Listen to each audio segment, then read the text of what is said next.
Hello all welcome back to my mini vlog. ఇవాళ మనం మానా village నుంచి డైరెక్ట్‌గా స్వర్గానికి అప్పట్లో పాండవులు వెళ్ళిన దారిలో నడుచుకుంటూ వసుధార ఫాల్స్ అయితే చూసేద్దాం. సో చూస్తున్నారు కదా! ఈ ఆర్చ్ నుంచి ఎంటర్ అవ్వగానే ఇలా పాండవులవి స్టాచ్యూస్ అయితే ఉన్నాయి. దెన్ 5 మంది పాండవులతో పాటు ఒక కుక్క గూడా వాళ్ళతో పాటు స్వర్గానికి వెళ్ళిందంట.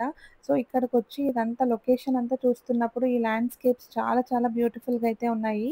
సో ఈ ట్రెక్ అయితే ఇనీషియల్లీ కొంచెం ప్లెయిన్‌గానే ఉంది కానీ కాస్త నడుస్తూ, నడుస్తూ స్టీప్‌నెస్ లెవెల్ అయితే చాలా వరకు ఇంక్రీజ్ అవుతుంది.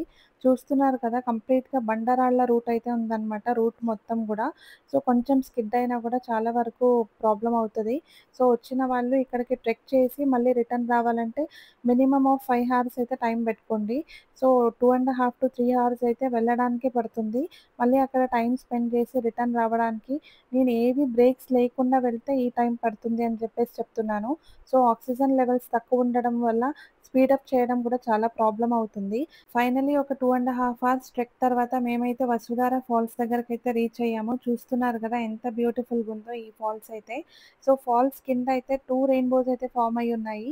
సో, ఇక్కడ ఫాల్స్ దగ్గరే కాసేపు టైమ్ స్పెండ్ చేసేసి మేము మళ్ళీ రిటర్న్ అయితే బయలుదేరిపోతున్నాము. బట్ ఓవరాల్ ట్రెక్ ఎక్స్‌పీరియన్స్ అయితే చాలా బావుండింది. చుట్టూ గూడా మంచు కొండల మధ్యలో ఇలా నడుచుకొని వెళ్ళడం అన్నది చాలా బ్యూటిఫుల్ ఎక్స్‌పీరియన్స్ అనే చెప్పొచ్చు. డీటెయిల్డ్ వీడియో గూడా పోస్ట్ చేశాను. తప్పకుండా చెక్ చేయండి. Thank you.